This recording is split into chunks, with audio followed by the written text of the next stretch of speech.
채권 시장이 진짜 미쳐 돌아가고 있어요. 10년물 채권 금리가 5%를 넘겼습니다. 채권 시장은 저항 없이 터져버린 상태예요. 네, 그렇습니다. 채권 수익률이 화성 갈듯이 올랐습니다. 그래서 채권 시장이 수십 년 만에 최악의 하락장을 겪고 있는 건 물론이고요, 투자자들은 다들 손절 마렵게 생겼습니다. 게다가 채권의 종류도 오지게 많은데 채권의 종류를 막론하고 대부분의 나라의 채권이 나락으로 떨어지고 있는 중입니다. 최근에 뱅크 오브 아메리카도 이렇게 말했어요. 역대 최대의 채권 하락장이 왔습니다. 그래서 오늘 영상은 최근의 채권 시장의 상황과 이 상황을 역으로 이용하려는 역발상 투자까지 아주 쉽고 재밌게 알아보도록 할게요.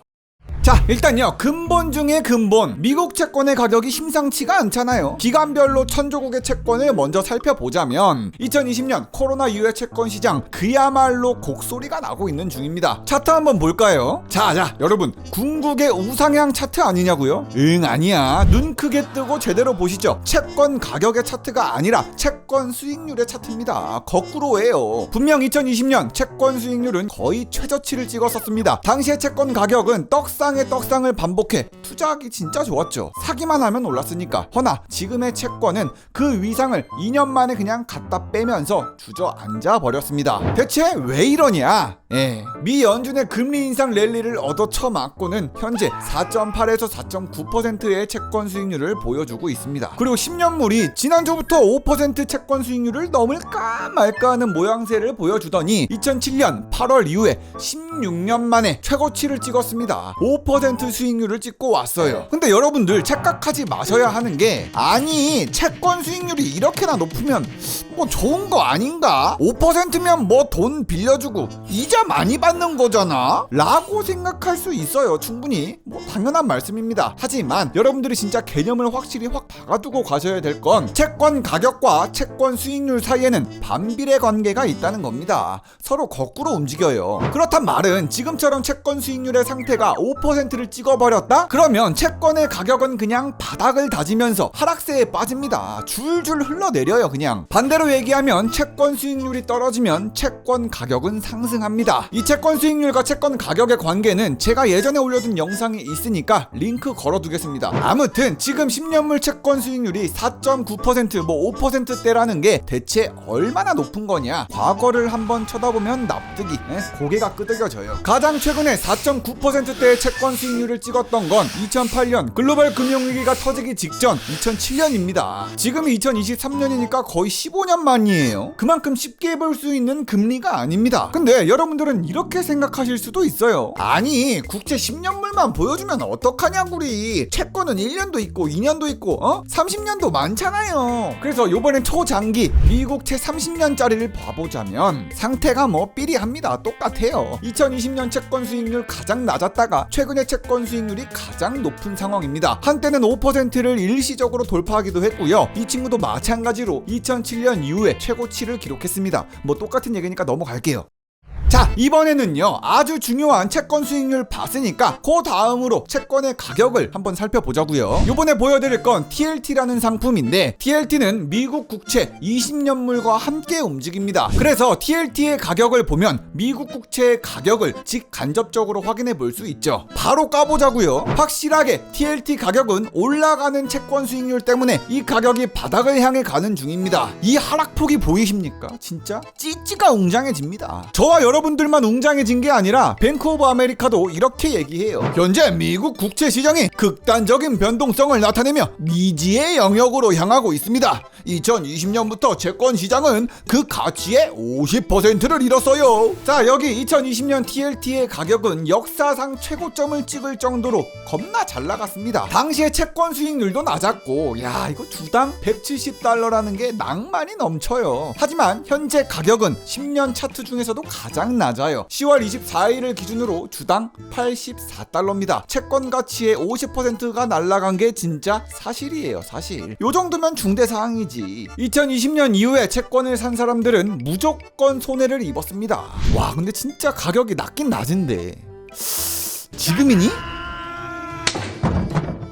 자, 채권 시장이 미쳐 돌아간다는 신호는 제가 이미 예전에 영상을 만든 적이 있습니다. 장단기 금리 역전 현상이 일어났다고 제가 호들갑을 좀 떨긴 했었는데, 지금의 시장 분위기는 호들갑이 무슨 말입니까? 그냥 다들 장단기 금리 역전 현상을 무덤덤하게 바라보고 있어요. 뭐랄까, 뉴노멀로 받아들였달까요? 현재 미 국채 2년물이 채권 수익률 5%를 훌쩍 넘는데 10년물 채권 수익률은 4.8%대입니다. 듀레이션, 시간 위험을 감당하고도 기간이 짧은 채권이 수익률이 훨씬 더 높아요. 야, 2년물 채권 수익률만 봐도 진짜 코로나19를 열차로 삼아 롤러코스터 타는 게 장난이 아닙니다. 아니, 이렇게나 극과 극을 달립니까?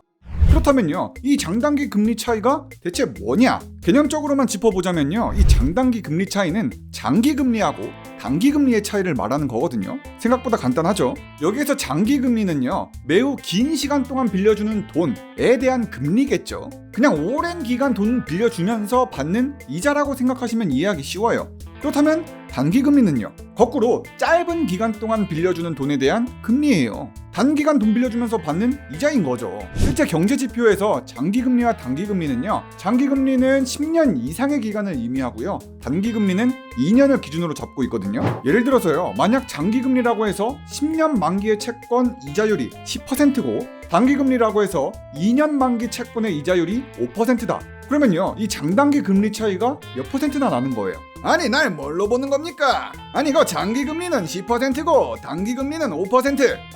10 빼기 5 해서 5%가 장단기 금리 차이 아닙니까? 네, 맞습니다. 개념은 참 간단해요. 그죠? 그냥 장기 금리하고 단기 금리 빼면 되니까. 근데요, 여기서 아셔야 될 건 이 장기 금리와 단기 금리는요, 어쩔 수 없이 꼭 차이가 날 수밖에 없거든요. 이게 무슨 말이냐면은, 보통은 장기 금리가 단기 금리보다 훨씬 높다는 게 정상적이라는 거예요. 그렇다면 대체 왜 이 장기 금리가 단기 금리보다 높냐? 이것도 아셔야 되는데, 솔직히 단순하게 생각해 보자고요. 사람들은요, 기본적으로 먼 미래일수록 리스크가 크고 불확실성이 크다고 생각을 하잖아요. 그래서 그 리스크만큼 프리미엄을 붙여서 그만큼 보상을 받고 싶어 합니다. 정말 쉽게 예를 들어 볼게요. 만약에 김너굴 씨가 부엉이한테 돈을 1,000원 빌려줬다고 해볼게요. 저기, 제가 너굴 초코바 사 먹게 1,000원만 빌려주시지요. 1,000원? 알겠다구리. 근데 언제 갚을 거냐구리. 근데 여기서 부엉이가요, 돈을 갚을 시점을 이렇게 말합니다. 제가 1,000원을 언제 갚으면 좋겠습니까? 내일 당장 1,000원을 갚을까요? 아니면 10년 뒤에 1,000원을 갚을까요? 솔직히요, 내일 당장 갚겠다고 하는 거하고 10년 뒤에 갚겠다고 하는 거는 엄청난 차이가 있는 거잖아요. 아니, 띠발이네. 고작 1,000원 빌려줬는데 10년 뒤에 갚겠다는 건 거 선 넘는 거 아니냐구리. 나는 당연히 당장 내일 갚는 게 좋다구리. 솔직히 10년은 너무 길잖아. 아무래도 장기 금리는 오랜 기간 돈을 빌려주는 거다 보니까 그만큼 리스크가 클 수밖에 없습니다. 돈도 긴 시간 묶이고 물가도 오르고 10년이라는 시간 동안 어떤 문제와 어떤 이슈가 터질지 모르기 때문에 돈 빌려가 놓고 사망할 수도 있는 거고요. 코로나19 2탄이 또 와가지고 경제 위기가 올 수도 있는 거예요. 그래서 김너굴 씨처럼요, 이 돈 빌려주는 입장에서 생각해 보면 장기 금리에 대해선 그 사이에 어떤 일이 터질지 모르니까 이 불확실성에 대한 대가를 바랍니다. 너가 10년 뒤에 1,000원을 갚을지 안 갚을지 내가 어떻게 하냐구리. 10년 뒤에 갚으려면 나는 이자율을 더 높게 해서 받아야겠다구리. 그 정도는 해야지. 이런 식으로요, 장기 금리로 돈을 빌린다. 그러면은 위험수당을 받는데 그게 높은 이자율인 거고요. 실제 경제에서도 마찬가지거든요. 국채 10년물하고 국채 2년물, 이 두 가지를 비교해보면요, 10년짜리 채권은 이 10년 동안의 경제 상황을 예측하기 어렵기 때문에 이자율이 높고요, 2년짜리 채권은 10년물에 비교해서 이자율이 낮습니다. 자, 그렇다면요, 여러분들은 이런 생각이 드실 수도 있어요. 아니, 장단기 금리 차이가 뭔진 알았는데 왜 굳이 금리끼리 비교를 해야 되는 거냐구리. 이거 어떻게 써먹는 거냐구리 라고 물어볼 수도 있겠죠. 이 장단기 금리 차이가 제가 미래를 예측할 수 있다고 했었잖아요. 이게 왜 그러냐면은 미래 경제에 대한 사람들의 심리 상태를 알아볼 수 있기 때문에 그래요. 한번 예를 들어서요, 앞으로 경제 상황이 좋아질 거라고 예상이 된다고 하면요, 주가, 부동산, 비트코인 할 거 없이 다 떡상을 하겠죠. 그러면 사람들은 자기가 갖고 있는 돈으로요, 투자하면 다 수익을 낼 수 있을 거라 생각합니다. 몇몇 사람들은 대출 받아서 투자하는 비투족도 막 생겨요. 경제가 좋아진다고 하면 사람들은 대출 받아서 투자할 만큼 돈을 빌리는 사람들이 너무 많아집니다. 이렇기 때문에요, 돈을 빌려주는 사람 입장에선 평소보다 특히 이 장기 대출에 대해서는 높은 이자율을 적용시키게 돼요. 리스크에 대해서 보상을 받아야 되니까요. 그래서 경제가 좋아질 거라고 예측이 되면요, 장기 금리가 쭉쭉 올라가면서 이 장단기 금리 차이는 벌어지게 됩니다. 이해되셨죠? 자, 그렇다면요, 거꾸로 한번 해볼게요. 예를 들어서 경제가 매우 안 좋아질 거라고 예상이 들면, 막 거품이 꺼지고 침체가 올 거라고 가정이 들면요, 돈을 갖고 있는 사람들은 이런 생각을 합니다. 이제 겨울이 오면 주가도 부동산도 비트코인도 다 떨어질 테니 수익을 볼 수가 없습니다. 이제는 대출받아서 투자하는 일도 없을 거예요. 이렇게요, 경기가 나빠질 거라고 예상을 하면요, 사람들이 그만큼 대출도 안 받고 대출받을 사람이 없으니까 이 금리가 점점 낮아진단 말이에요. 그러면 장기 금리가 더더욱이 많이 낮아지면서 이 장단기 금리 차이가 점점 줄어들게 되는 거예요. 장기 금리와 단기 금리의 차이가 이젠 별로 없습니다. 돈을 2년 동안 빌리든 10년 동안 빌리든 금리가 비슷해요. 그럼 뭔가 이상하죠? 시간이 길어지면 길어질수록 리스크가 커야 되는데, 이자가 높아야 되는데 정상적이지 않은 상태가 된 거예요. 자, 여기서요, 여러분들이 헷갈릴 수도 있으니까 진짜 중요했던 것만 정리하고 넘어갈게요. 경기가 좋아진다고 예상을 하면 장단기 금리 차이가 벌어지고, 그러니까 확대되고, 경기가 안 좋아질 거라고 예상을 하면 장단기 금리 차이가 줄어들고 축소됩니다. 근데요, 만약에 앞으로의 경기 전망이 너무 어둡거나 진짜 막 폭락장을 예상하면 이 장단기 금리 차이가 축소되고 줄어들고 하다가 결국에 딱 만날 거 아니에요? 그럼 이 장단기 금리 차이가 어떻게 되냐? 0 이하로 낮아질 수 있나 싶죠? 근데 결론만 말씀드리면요, 장기 금리가 단기 금리보다 낮아질 수도 있습니다. 이러면 진짜 경제가 거꾸로 가는 거예요. 부엉이가 김너굴 씨한테 돈 빌려놓고요, 10년 뒤에 갚겠다고 하는 게 이자율이 더 낮은 상황이 된 거잖아요. 그럼 뭐하러 내일 당장 갚습니까? 그냥 10년 뒤에 갚지. 이런 식으로 말도 안 되는 일이 생각보다 많이 일어나거든요. 이런 상황을요, 우리는 장단기 금리 차이가 역전됐다 라고 부르기로 했습니다. 그래서 앞으로 여러분들은요, 뉴스에서 장단기 금리 차이가 뭐 축소됐다, 역전됐다 이렇게 얘기를 들으시면 도망쳐! 이젠 정말 하락장이 오는 거냐구리? 미래 경기 상황에 대해서 많은 사람들이 정말 비관적으로 생각하고 있다구리 라고 생각하시면 되는 거예요. 자, 그렇다면요, 최근에 채권 가격은 빠지고 채권 수익률이 올라간 이유, 거듭 말씀드렸지만 일단 미 연준의 기준금리 인상 빔이 가장 강력한 이유고요. 연준이 기준금리를 계속 올려서 이 기준금리를 따라가는 신규 발행되는 채권의 액면금리가 계속 높아지고 있기 때문입니다. 아까도 설명드렸지만 금리가 올라가면 채권 가격은 떨어진다고 했잖아요. 자, 그런데요, 채권 가격이 지금 아주 삐리삐리하니까 진짜로 채권에다가 투자하려면 저점을 찍은 지금이 기회가 아닌가 하는 움직임이 분명히 있거든요. 어쩌면 여러분들께서 채권을 안 들고 있다면 지금이 정말 기회일 순 있습니다. 역발상 투자라고 해서 지금 채권의 금리가 5%를 찍고 있는 와중에 채권 가격이 역대급으로 낮으니까 매수해서 쌓아놓기에는 좋은 시기임이 분명하죠. 역발상 투자는요, 일반적으로 시장의 경향이나 대중적인 이견과 반대로 투자하는 전략을 말합니다. 모두가 손절해서 매도 갈길 때 나 홀로 매수를 누르는 거죠. 지금 채권에다가 역발상 투자를 하는 사람들의 심리를 조금 표현해 보자면, 아니 지금 미국 기준금리 5%면 진짜 너무 높은 거 아닙니까? 요 정도면 꼭대기예요, 꼭대기. 이미 천장을 찍었으니 지금에서 얼마나 오르겠습니까? 기준금리가 앞으로 제자리로 돌아오기만 하면 바닥까지 갔던 채권 가격 미친듯이 오르겠는데요.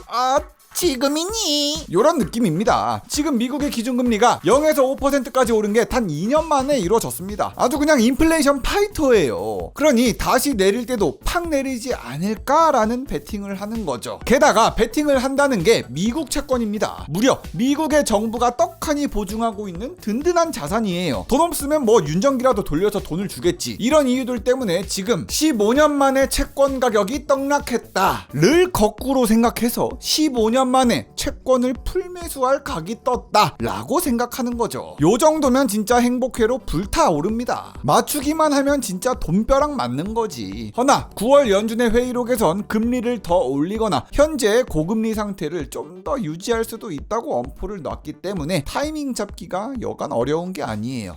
자, 여기까지 해서 오늘은 채권에 대해서 조금 알아봤는데, 제가 예전 영상에서 익스프레스 VPN을 소개한 이후에도 저는 계속 넷플릭스로 콘텐츠 즐기면서 개꿀 빨았거든요. 특히나 최근에는 일본으로 접속해서 범죄도시도 보고 독일로 돌리니까 인터스텔라도 볼 수 있어서 진짜 재밌게 봤습니다. 광고 이후에도 거의 매일 익스프레스 VPN을 쓰고 있는데, 온라인으로 접속 위치 바꾸면서 숨겨진 콘텐츠도 보고 막혀있는 사이트도 다 볼 수 있어서 너무 좋습니다. 저는 특히나도 경제자료 모으고 해외 뉴스 볼 때 가장 많이 씁니다. 익스프레스 VPN이 좋은 게 프라이버시를 지켜주는 기능이 아주 강하다는 거거든요. 프라이버시를 지키려면 검색 기록을 지운다던가 시크릿 모드를 쓰면 된다고 생각하실 수도 있겠지만, 시크릿 모드라는 게 그렇게 효과가 확실하지 않습니다. 시크릿 모드를 하더라도 우리의 온라인 활동을 볼 수 있는 사람들이 덜어 있죠. 그런데 익스프레스 VPN은 이 모든 것으로부터 지켜줄 수가 있습니다. 클릭 한 번이면은 우리의 모든 온라인 트래픽이 익스프레스 VPN의 암호화된 서버를 통해서